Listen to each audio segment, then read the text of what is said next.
অনেকদিন আগের কথা। শঙ্করগাছি নামে একটা গ্রাম ছিল। সেই গ্রামের মানুষ খুব পরিশ্রমী ছিল। সেই গ্রামে বাস করত এক গরিব পরিবার।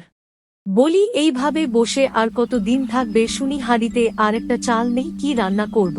জোসনা, আমিও সেটা ভাবছি, এইভাবে বসে কি আর সংসার চলে? আর এখন তো কোনো কাজকাম নেই, কি করি? তুমি যাও গ্রামের দিকে গিয়ে দেখো কেউ কাজের কথা বলে কি। হে জোসনা, আমি গিয়ে দেখি একটা কাজ পাই কি।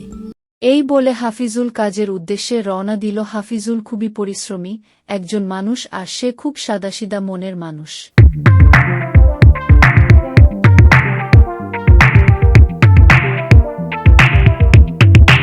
কাজের উদ্দেশ্যে হাফিজুর গোপালদার বাড়ি গেল। গোপাল দাদা ভালো আছেন তো?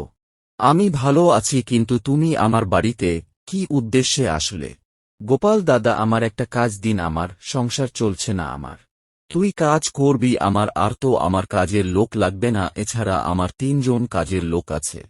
গোপাল দাদা, তুমি এই গ্রামের সব থেকে বড় চাষি, আর তুমি আমার একটা কাজ দিতে পারবে না? তুমি কেমন বড় চাষি? সবাই বলে গোপাল দাদার কাছে গেলে সে কাজে লেবে কাউকে ফেরায় না গোপাল দাদা।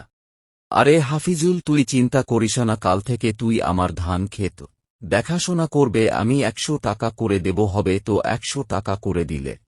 ঠিক আছে গোপাল দাদা, আমি তাহলে কালকে থেকে কাজে আসব। এই কথা বলে হাফিজুল হাঁটতে হাঁটতে বাড়ির দিকে আসছে মনের আনন্দে, আর মনে মনে বলছে, ভাগ্যিস আমি গিন্নির কথা শুনে গিয়েছিলাম গোপাল দাদার বাড়িতে। লোকে ঠিক বলে কাজ করলে বড় লোক হয়ে যায়। এখন যাই গিন্নিকে গিয়ে বলি আমি এবার বড়লোক হয়ে যাব।